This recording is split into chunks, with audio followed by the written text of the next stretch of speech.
ناظرین، آپ نے سنا ہوگا جسٹس جاوید اقبال کا نام۔ جسٹس جاوید اقبال وہ شخص ہے جس کو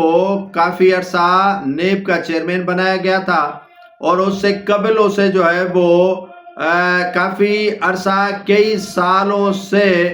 لاپتہ افراد یعنی مسنگ پرسن والی کمیشن کا سربراہ بنایا گیا تھا۔ سینکڑوں اور ہزاروں کی تعداد میں لوگ جو ہے وہ گھروں سے لاپتہ ہوئے، عقوبت خانوں میں وہ مر گئے، اور ان کے جو ہے وہ مسخ شدہ لاشیں ملی، اور اس وقت بھی لاتعداد افراد غائب ہیں۔ کوئی اس وقت بھی اقدام نہیں کیا گیا، اور کروڑوں روپے تنخواہیں مراتیں جسٹس جاوید اقبال کو دی گئیں۔ اب ان کی جگہ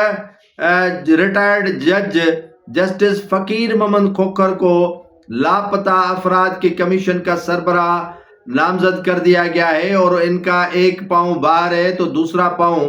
ان کا قبر میں ہے، اور ریٹائرڈ جج کو اس کمیشن کا سربراہ مقرر کرنے کا مقصد یہ ہے کہ حکومت کو متاثر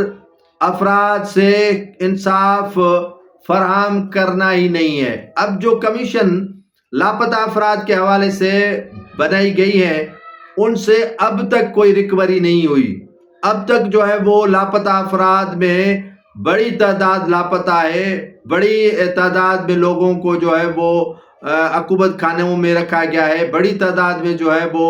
مسخ شدہ ان کی لاشیں ملی ہیں، لیکن کمیشن کی کبھی ہم نے حیران کن انکشافات یا رپورٹ نہیں دیکھی کہ یہ معاملات ہیں، یا اسٹینڈ کبھی اس کمیشن نے نہیں لیا ہو۔ کروڑوں روپے مراتے لیتے ہیں، کروڑوں روپے تنخواہ انہوں نے لی، بڑی بڑی گاڑیاں، فیول، اور اس کے ساتھ ساتھ جو رعایتی پیکیج ان کو فراہم کیے گئے تھے، یقیناً وہ اس کمیشن بنانے سے بھی خود تو مستفید ہوئے، لیکن جن کے لیے کمیشن بنائی گئی تھی وہ مستفید نہ ہو سکے ہیں۔ اب فقیر محمد جس کا جو ہے وہ معمر شخص ہے اور ضعیف العمر شخص ہے، اس کو سربراہ بنائے جانے کا مقصد یہ ہے کہ اس کمیشن کے نام پر کھلواڑ کرنا ہے۔